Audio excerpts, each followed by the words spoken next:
Estás escuchando Palabra y Presencia con Jorge Sanabria, trayendo inspiración y motivación bíblica para nuestro día a día. Bienvenidos a este nuestro primer episodio del 2022.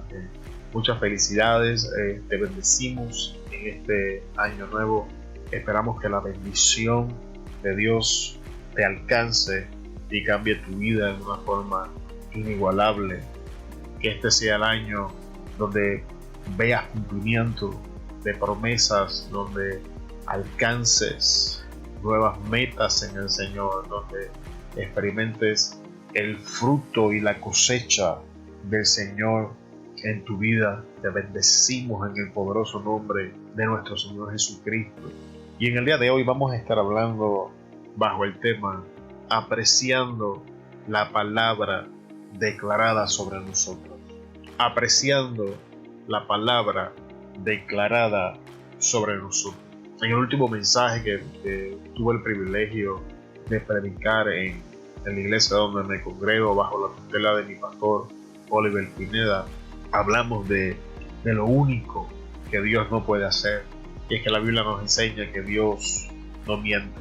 Y parte de esa enseñanza, que es de hecho lo que vamos a estar hablando en el día de hoy, nos remonta al libro de Génesis y nos enseña una de las estrategias que el enemigo hace, o la estrategia más utilizada del enemigo para que no alcancemos o no nos movamos en la dirección que Dios quiere para nosotros. En el día de hoy realmente es una pequeña reflexión de lo que vamos a estar hablando.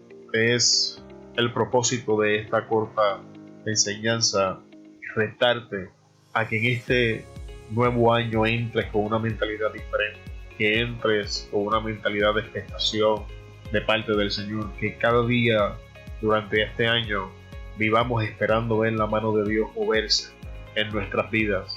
Y es importante clarificar que cuando decimos ver la mano de Dios moverse a favor nuestro en nuestras vidas, no estoy diciendo con esto ver a Dios hacer lo que nosotros queremos que Él haga. Eso no es el contexto en el que lo estamos diciendo. Todo lo que Dios hace, lo hace a favor nuestro. Cuando Dios dice que sí, es a favor nuestro. Cuando dice que no, también es a favor nuestro. Cuando Dios abre la puerta, es a favor nuestro. Cuando Dios la cierra, también es a favor nuestro. Cuando Dios derrama su amor sobre nuestras vidas, es a favor nuestro. Pero cuando nos disciplina, también es a favor nuestro. Cuando Dios derrama bendición sobre nuestras vidas, es a favor nuestro. Pero cuando permite procesos y adversidad, también es a favor nuestro. Todo lo que Dios hace, lo hace a favor nuestro. Todo lo que Dios hace, lo hace porque nos ama. Y es en este año que quiero retarte que entres con la mentalidad de ver la mano de Dios moverse en su vida, entrar con la expectación de que este año Dios va a hacer algo poderoso en tu vida, de que este año vas a alcanzar el crecimiento, este año va a ser el año de la expansión. En el libro de Génesis encontramos a Isaac en el pozo de Rehoboth, y Rehoboth significa caminos anchos, que este es el año que llegamos al pozo de Rehoboth, que este es el año donde vemos la expansión del Señor, que este es el año donde las ventanas de los cielos se abren y somos bendecidos, que este es el año donde vemos la mano de Dios extendida, que este es el año donde podamos ver su brazo extendido a favor nuestro, que este es el año donde vemos su mano moverse, que este es el año donde podemos ver a Dios con claridad moverse en nuestra vida, que este sea el año. Y para que estas cosas acontezcan, tenemos que aprender a valorizar la palabra que Dios declara sobre nuestras vidas. Cada vez que Dios habla algo sobre nuestras vidas, es algo que Dios ya se comprometió a hacer. No es un quizás, no es un tal vez. Una vez Dios abre su boca y la palabra deja sus labios, eso es una verdad, porque Dios no miente. Y es solamente cuestión de tiempo entre que Dios nos procesa y nos prepara para poder manifestar en nuestra vida lo que ya Él ha declarado sobre nosotros. Así que no nuestra habilidad, sino nuestra determinación de permitir que Dios haga con nosotros lo que Él quiere hacer. Vamos a decirlo de esta manera, nuestra habilidad para someternos a la voluntad de Dios y rehusarnos a administrar nuestra vida bajo nuestros conocimientos, tiene un gran impacto en las cosas que vamos a ver delante del Señor. En el libro de Génesis encontramos a Adán, a Eva y a Dios y a la serpiente. Y en esta historia Dios nos muestra de una forma sencilla qué acontece cuando el hombre no aprecia la palabra, cuando el hombre no entiende lo que Dios ha hablado sobre él. En el libro de Génesis encontramos a Dios diciendo: hagamos al hombre a nuestra imagen y a nuestra semejanza. Y la Biblia entonces procede a darnos la historia de cómo Dios forma al hombre, y entonces Dios procede y declara una palabra sobre la vida del hombre, y ahí es donde viene la palabra de bendición: expándanse, conquisten, multiplíquense, sean fructíferos, así sucesivamente. Pero cuando vamos al libro de Génesis 3, encontramos a Eva y una conversación que Eva tiene con la mujer. Y hemos hablado de esta historia múltiples veces, y en el día de hoy quiero presentarte otra perspectiva de esta historia para que la tomes en consideración. Hace unos episodios atrás enseñábamos cómo Eva representa nuestras relaciones y cómo mientras hacemos una cosa no podemos descuidar la otra. Y en el día de hoy Eva representa el tipo de persona que solo tiene revelación de segunda generación en su vida. ¿Y cuál es el impacto y cuál es el problema de esta clase de revelación cuando no lo trabajamos correctamente? Sabemos que Dios le dice al hombre y le da las instrucciones de salir, de sojuzgar la tierra, de ser fructífero, de hacer todas estas cosas. Y sabemos que el hombre le traspasa esta visión a Eva. Sin embargo, no encontramos en la Biblia ningún registro bíblico donde veamos que Eva estaba haciendo algo para trabajar con esta palabra que ella había recibido de parte de Adán, que Adán recibió de parte de Dios. Eso es uno de los primeros problemas que tiene la persona que se mueve en esta clase de revelación de segunda generación. Es que en este punto de la historia Eva estaba informada. Eva no podía ver, no podía visualizar la importancia de la palabra que había recibido, y la razón por la que Eva no podía valorizar la palabra que había recibido es que el momento de adversidad no había llegado, el momento de oposición no había hecho presente, así que no había diferencia ninguna entre la primera y la segunda revelación sin la manifestación de oposición, sin la manifestación de la tentación, sin resistencia. Ambas personas, tanto primera generación y segunda generación, se ven igual. Jesús nos habla de esto en el Nuevo Testamento y dice que dos hombres totalmente diferentes comenzaron a edificar su casa, y uno edificó su casa sobre la roca y el otro edificó su casa sobre la arena. Y aquí vamos a comenzar a profundizar la historia para que puedas ver lo que quiero decir. El primer hombre tiene que haber tardado mucho más tiempo creando los fundamentos de la casa. Tiene que haber tomándose su tiempo en preparar la roca para entonces sembrar los fundamentos en donde iba a edificar la casa en la roca, y eso tomaba tiempo. Y ahora cuando vamos al libro de Génesis vemos a un Adán que está haciendo lo que Dios le dice que tiene que hacer. La persona que se mueve en revelación de primera generación se caracteriza por ser personas activas en el reino, por ser personas que están trabajando en el reino, por ser personas que están sirviendo, ser personas que están haciendo algo, ser personas que muchas veces en periodos de su vida aparentemente nada está aconteciendo. Sin embargo, esos son los momentos donde estamos haciendo los fundamentos para lo que se va a edificar. Ahora veamos por un momento la persona que edificó sobre la arena. El proceso de edificación tiene que haber sido mucho más rápido. Esta persona no tuvo que pasar el trabajo de crear su fundamento en la roca. No tuvo que buscar estrategias de cómo iba a crear el muñeco de la casa en una superficie sólida, sino que con simples herramientas en la arena pudo hacer estos fundamentos. Y nota que no estoy diciendo que no hizo fundamentos, no estoy diciendo que esta persona que edificó sobre la arena sencillamente comenzó a edificar sin fundamento ninguno. No creo que esto sea de esa manera. Sin embargo, la arena en sí misma es una superficie blanda. La naturaleza nos enseña que la arena constantemente está cambiando, que la arena en sí misma se amolda a las circunstancias a las que es expuesta. Y ahora tenemos una Eva que está sentada alrededor del fruto del que no podían. Y en apariencia, ambas casas se veían igual.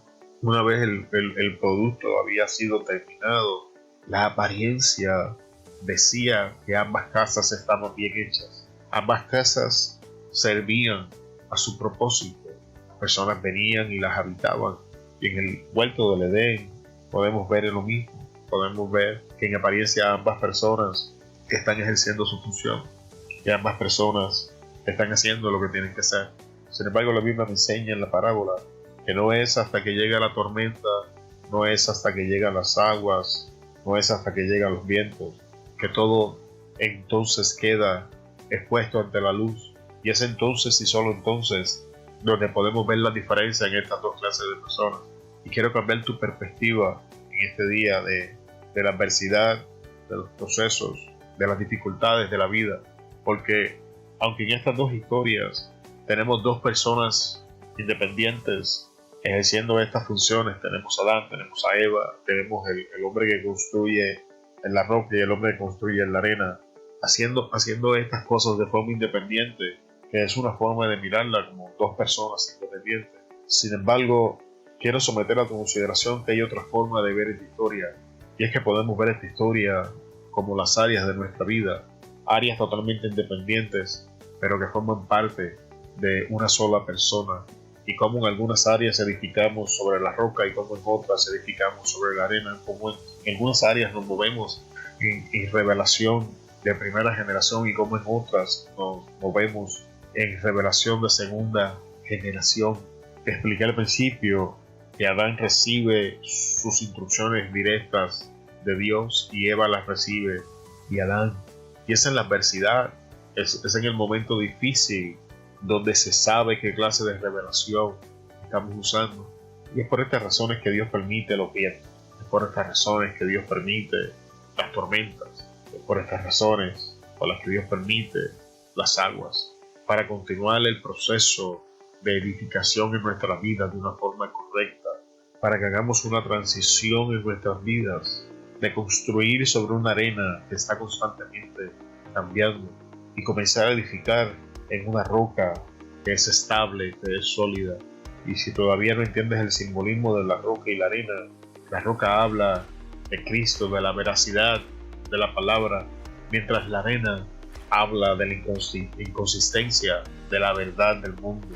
Es por esto que en el mundo lo que era verdad y lo que era cierto ayer no es verdadero hoy, porque la verdad del mundo constantemente está cambiando conforme a sus circunstancias cambien, y no podemos edificar en un mundo siempre cambiante, no podemos edificar y esperar algo permanente en un mundo con una verdad que no es consistente, en una verdad que cambia según las circunstancias, en un mundo que continúa diciendo que la verdad no es absoluta, esto es una mentira. Tenemos que aprender a edificar sobre la roca, que es la verdad absoluta de la palabra bíblica, que es la verdad de Jesucristo, es la veracidad de que lo que Él hizo es suficiente para nosotros, es comenzar a edificar y a creer que Él ya pagó el precio y que nosotros nos beneficiamos de lo que Él ya hizo. Y si no comenzamos a valorizar esta palabra que nos ha sido entregada, el enemigo va a venir a retarla, el enemigo va a venir a cuestionarla, el enemigo va a venir a intentar derrobarla para que no alcancemos el cumplimiento. Y es mi deseo, amado hermano, hermana, amigo y amiga que me escuchas en el día de hoy, que no sea tu palabra robada, sino que la veas cumplida en tu vida. Valorízala, porque el enemigo está buscando cómo robar de la palabra, haciendo uso de cuestionamientos. Cuando volvemos al libro de Génesis nos damos cuenta de que la falta de entendimiento de parte de Eva, de que el no trabajar, el no trabajar la revelación que había recibido, la ponía en una posición de vulnerabilidad ante los ataques del enemigo. Pues muchas veces recibimos la palabra pero no la trabajamos. Hermano, trabaje la palabra que recibe, muévase en la dirección, ocúpese de invertir recursos y esfuerzos en entender la palabra que Dios ha depositado sobre su vida. No permanezca en un estado de pasividad, porque le aseguro que los vientos van a llegar, que la adversidad va a llegar, que las tormentas van a llegar, que la serpiente va a llegar, y la única intención de estas cosas es revelar la ineficacia de nuestra construcción, y la del enemigo es robarnos la palabra. Tome un rol activo, profundice. Hace unos días atrás yo hablaba con mi esposa y le pregunté: mi amor, ¿cuántas veces comes al día? Y pues a nosotros nos gusta comer, así que yo sé que la contestación es múltiples veces al día. Y entonces le pregunté: ¿cuántas veces ora? ¿Cuántas veces lee la Biblia? A lo que me contestó: una vez al día. Y le pregunté: y biológicamente hablando, ¿tú crees que eso sería suficiente para ti? A lo que ella me contesta: pues no. Y le pregunto: ¿y entonces por qué pensamos que espiritualmente eso es suficiente? Vamos a tomar un rol activo, vamos a involucrarnos más en este nuevo año con la palabra, vamos a entrar en una relación más profunda con el Señor. Para aquellos que nos escuchan constantemente, hace unos meses atrás estaba hablando de la promesa del Señor de comprar la casa nueva, y para la gloria del Señor quiero testificar hoy que ya cerramos el contrato. De hecho, este es el primer episodio que grabo en la casa nueva. Todavía no hemos hecho el estudio, estoy grabando esto en el carro, pero Dios, hemos empezado el año viendo parte de la promesa del Señor y estamos creyendo firmemente que el resto del año vamos a ver cómo la palabra de Dios tiene cumplimiento en nuestras vidas. Ya nos estamos preparando para cerrar el negocio, para cerrar el trato de vender el negocio y entrar a ese proceso de transición donde vamos a estar estudiando full time. Estamos creyéndole a Dios y es nuestro deseo que le creas a Dios, es nuestro deseo que inviertas más de tu tiempo con Dios. Dios es bueno, Él es bueno. Con toda honestidad, me ha hecho bien. Él me ha hecho bien, no me ha hecho mal. Todo lo que ha permitido ha sido para revelar áreas de debilidad en mi vida, para que yo pueda regresar a sus pies y pedir ayuda. No seamos confundidos por la serpiente. Lo que Dios dijo, eso es la verdad. Imitemos a Cristo. Cuando la serpiente venga a decir: si eres el Hijo de Dios, contestemos con las Escrituras: apártate de mí, Satanás, porque escrito está. Vamos a aprender a defendernos. Este es un año, estoy convencido que es un año de bendición. Estoy convencido que es un año donde Dios va a abrir las ventanas de los cielos y va a bendecir a su pueblo. Y tienes que entender que cuando yo hablo de bendición, no hablo de bendición como el evangelio de la prosperidad. Dios no es el genio de la botella. Dios te ama tanto que Él nunca va a derramar sobre ti una bendición que tú no puedas manejar. Así que si durante este año entras en procesos, yo sé que los procesos son amargos, pero regocíjate. Esa es la preparación de Dios para derramar la bendición en tu vida. Vamos a aprender a valorizar la Escritura. Vamos a ver la palabra en su totalidad. Hablaba con mi pastor de cómo la gente se enfoca tanto con las finanzas, pero entonces nunca le preguntan a Dios dónde van a invertir las finanzas que Él les acaba de entregar. Y entonces terminan endeudados, terminan en estados financieros negativos. Y la razón para esto es que nunca nuestro carácter fue procesado para administrar las finanzas correctamente. Todo lo que Dios hace es bueno. Su palabra de amor, la palabra de salvación, la palabra de disciplina, aún el permitir el proceso, todas las cosas obran para nuestro bien, amado hermano.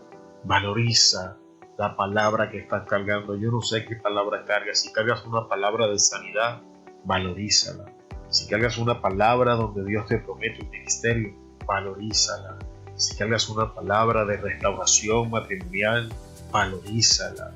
Si cargas una palabra donde Dios te ha prometido que va a salvar a ese familiar inconverso, valorízala. Si has recibido una palabra de liberación, valorízala, porque Dios no miente. No edifiques tu convicción por lo que están viendo tus ojos. Este hermano que habla contigo estuvo 13 años en la drogadicción. Y la gente que me veía, y aún yo mismo pensaba que moría de esa forma. Sin embargo, aquí estoy. Dios me ha bendecido. Dios me ha bendecido grandemente, porque Dios no miente. Y estoy aprendiendo a valorizar la palabra que Él ha derramado sobre mi vida. Te damos muchas gracias, hermano, por estar con nosotros en este primer episodio, donde realmente la intención era una corta exhortación para iniciar el año correctamente. Valoriza la palabra que Dios te ha dado. Toma un rol activo. Comienza a trabajar en esa palabra. Muévete en la dirección correcta. Edifica sobre la roca, aunque tome un poco más de tiempo. Defiende la revelación que Dios te ha dado. Y si la revelación de Dios te alcanzó a través de un predicador, a través de esta enseñanza, perfecto, esto es revelación de segunda generación, pero ¿sabes qué? Trabaja la palabra para que Dios traiga a través de esta enseñanza revelación de primera generación. Trabaja con el Espíritu Santo, muévete en la dirección correcta, hermano. Es un año de bendición. Te bendecimos en el poderoso nombre de nuestro Señor Jesucristo y te damos gracias por estar con nosotros en palabra y presencia con Jorge Sanabria. Nos despedimos en el día de hoy. Te esperamos en el próximo episodio. Hasta luego.